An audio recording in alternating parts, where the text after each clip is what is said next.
So let's explain the components of the balance of payments. We're going to go over the current account, the financial account, and the capital account, with a focus on the last two because the current account is a topic from AS material and this isn't a video for A2. Okay, so let's get started. So to review from AS, there are four components of the current account. The first being trade and goods and the second being trade and services. These two make up by far the largest part of the current account. But there's also primary income. So an example would be profits, rent, and dividends that are flowing back into the country or flowing out of the country. All of these are examples of money received or given in exchange for a good or service. And then secondary income is when there's a flow of money, but there's no good or service exchanged. And so an example would be something like foreign aid, when a country donates money to another country. So that's all the review that we're going to do. With that in mind, let's focus on the topic of the day, which is our financial account. The first thing you want to understand about the financial account is you can think about it as a cup, right? And so debit items subtract from the cup, so it's kind of like pouring water out of the cup, whereas credit items add to the cup. It's like pouring into the cup, okay? And so the financial account is like a cup, and every country has a financial account. And so there are four components of the financial account. Number one, direct investment, also known as foreign direct investment. When multinational companies build factories in other countries, like our companies build factories in other countries, that represents an outflow, and so it's a debit on the financial account. Now, obviously, the opposite is true. If foreign companies build a factory in our domestic country, whatever country we're in right now, that's going to count as a credit, okay? Because money is flowing into the country. Now, there are other ways that investment could happen. Our company could buy another company in a foreign country. That would also count as a debit. If a foreign company buys a domestic company, that would count as a credit because money is flowing into our economy because it's the foreigners that are making the purchase, okay? Now, the key aspect of direct investment is that there's control involved. If I buy another company, I control that company. If I build a factory, I control what I want to do with that factory. And this is different from portfolio investment, which is our second component of the financial account. When we purchase financial assets that are from outside of the country that we are in, it counts as a debit because money is flowing out of the country. Now, if we sell financial assets, money is flowing into the country, and so that is a credit on the financial account. It's like pouring water into the cup, right? And so financial assets include government bonds, shares in companies, as well as derivatives. All of these involve no legal control over firms. And so whether I buy it or sell it, it doesn't mean that I control any other company, okay? It's just a financial asset. The third component would be just other investments, like short-term deposits, like if I wanted to put money in a bank.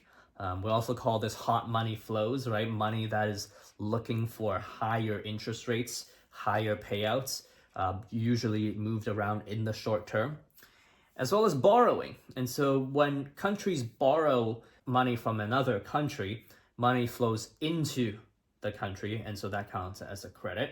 When we lend money to other countries, our money is flowing out of the country, and so that's going to count as a debit. Okay, now there's one more component, and this is a little bit less intuitive, and so it's what we call foreign reserves, right? And so the financial account really only counts money in our currency that is flowing in or out of the country. And so if we are a country that holds foreign reserves, and most countries hold some kind of foreign reserves, if we deplete our reserves, what are we doing? Well, we're taking the foreign currency in our reserves and we're buying our own domestic currency. Usually that's what we're doing. Okay, and so that's why we count it as a credit, right? Remember, a credit is when we're filling the financial account, right? Filling the cup with water. Why? Because we're selling off foreign currency, gold, and what are we doing? We're getting more of the domestic currency in exchange. Now, the opposite would be a debit, right? So if we went and bought foreign currency, we went and bought gold, how do we do that? Well, we take our domestic currency and we go buy foreign currency, right? And then as a result, we have less domestic currency in the country now, okay? And so that would count as a debit. Now, just like the current account, the financial account can also be in deficit or in surplus. And so there are a few reasons why the financial account could be in deficit. Well, for one, foreign investment into other countries might cause a financial account deficit, right? And so if our country is wealthy and we want to build a bunch of factories and companies and acquire different businesses overseas, or if we've identified that another country has cheaper cost of factors of production, and so we want to make foreign direct investments in that country, then there's a reason for the country to go into a financial account deficit because its businesses are making foreign investments. And so we do that because of the promise of future profits, interests, and dividends. Hot money flows. And so these are usually short term and there are no lasting consequences. Hot money flows is just money that flows in between countries looking for higher short-term returns, usually in the form of interest rates. And then capital flight. This is really bad. Now, over the long term, if money just keeps flowing out of the country in capital expenditures and buying physical capital, but we're doing that in other countries, what does that indicate? Well, it indicates a lack of confidence in the country's economic prospects, right? And not only that, it's going to decrease the bank's capacity to lend. As a result, tax revenues are going to go down, and it's very likely that our exchange rate is also going to depreciate as well, okay? Because money is flowing out of the country, and so there aren't enough savings for bank to lend out money anymore, okay? There's also reasons for financial account surplus. Well, one that we can identify, if there's foreign direct investment into the country. Now, in the short term, that is good because it indicates that foreign companies, corporations, governments believe in the economic prospects of the country we're in. And usually, foreign direct investment into our country creates employment, more jobs, it stimulates economic growth, but there's a cost to it. There's a cost of future money outflows. And so countries have to think carefully about, okay, whether the benefits outweigh the future costs. Because again, foreign direct investments have profits, interests, and dividends that go the other way eventually. Okay, and one thing also is that there's improvements in human capital. So foreigners, when they come into our country and make investments, usually bring in new technology, new production processes. And chances are it's our country's labor that gets a chance to take advantage of that new knowledge. Now, there are a few effects associated with the financial account surplus and a few effects associated with the financial account deficit. So 4 effects from a financial account surplus. Well, number 1, increased borrowing may make the country less creditworthy. Remember, when there's borrowing in between country, if we're borrowing a lot of money, that's going to cause a financial account surplus. But it also increases the national debt and corporate debt and the risk that businesses and the government will go into. And so if a country takes on too much debt, it becomes less creditworthy, and the result is that our future loans might require higher borrowing rates, okay, higher interest rates. Number 2, inflows imply long-term outflows of profits, interest, and dividends. We talked a little bit about that. If there's too much foreign direct investment, then it's actually in the future, it's the foreign countries and foreign corporations that will be able to make use of the profits, interest, and dividends that flows back into their pockets. Number 3, it may indicate confidence in the domestic economy, right? And so in the early 2000s, India, China was identified as countries that were growing really quickly. And so there were a lot of foreign investments as long as it was allowable by the governments of those countries. And that's an indicator that the world is confident in their development. And finally, financial account surplus also involves the buying up of domestic currency, and so our exchange rate might just appreciate. Now, if we're in a deficit, it may indicate capital flight. That's really bad. Lack of confidence in the domestic economy, lower savings, and a lower lending. It also implies that future inflows of profits and interests and dividends might come back to benefit us. So if we make foreign direct investments today into foreign countries, in the future, we might be able to reap the benefits of that as the profits, interest, and dividends flows back into our pockets. And also, with any deficit, we're really selling our domestic currency to buy foreign currency to make foreign purchases. So there might be exchange rate depreciation.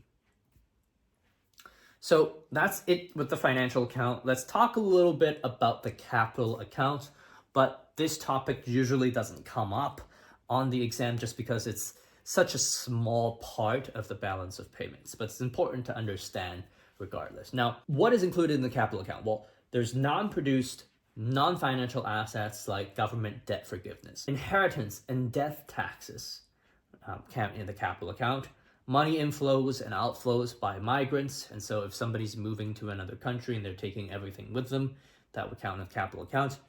And then we have other non-produced property and non-financial assets like intellectual property, rights, right, licenses, and land like mines. So anything that is undeveloped. So this is a small part of the balance of payments. It's usually a non-factor in your evaluation and considerations. So now let's talk about the last part of the balance of payments, because the balance of payments really never balances.